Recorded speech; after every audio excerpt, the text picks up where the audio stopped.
last 5 years? What has Jagan done in the last 5 years? Jaganmohan Reddy గారు చెప్పినటువంటి ప్రతి హామీని నిలబెట్టుకొని 2,75,000 కోట్లు డీబీటీ ద్వారా నేరుగా ప్రజల అకౌంట్లోకి ఒక్క రూపాయి అవినీతి లేకుండా ఇవ్వగలిగాడు కదా.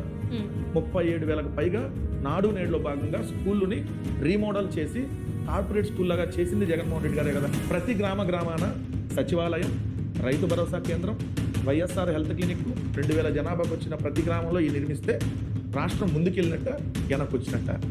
4 పోర్టులు, 10 ఫిషింగ్ హార్బర్లు, 6 ఫిష్ ల్యాండ్ సెంటర్లు, 17 మెడికల్ కాలేజీలు నిర్మించి ఒక 5 మెడికల్ కాలేజీలకు ఆల్రెడీ అడ్మిషన్లు కూడా స్టార్ట్ చేస్తే మరి రాష్ట్రం ముందుకెళ్తున్నట్ట వెనక్కి వచ్చినట్ట.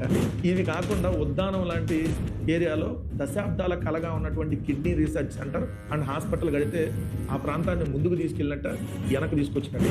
ఒకే ఒక్క సదస్సు ద్వారా విశాఖపట్నంలో సమ్మిట్ అదానీ, అంబానీ, ఇలా అపోలో, ఇలా పెద్ద పెద్ద దిగ్గజ కంపెనీలందరినీ ఒకే ప్లాట్ఫామ్ మీద తీసుకొని వచ్చి 13 లక్షల కోట్ల రూపాయలకి ఎంఓయూలు కుదుర్చుకొని ఆల్రెడీ 3 లక్షల కోట్లు గ్రౌండ్ అయ్యే విధంగా జగన్మోహన్ రెడ్డి గారు అధికారంలో ఉన్నప్పుడే చేస్తే మరి పారిశ్రామికంగా ముందుకెళ్ళినట్టే వెనక్కి వచ్చినట్టు. ఒక 20,000 ఉద్యోగాలు సింగిల్ నోటిఫికేషన్ ఇచ్చిన దాఖలాలు చంద్రబాబు నాయుడు చరిత్ర మొత్తంలో ఉందా?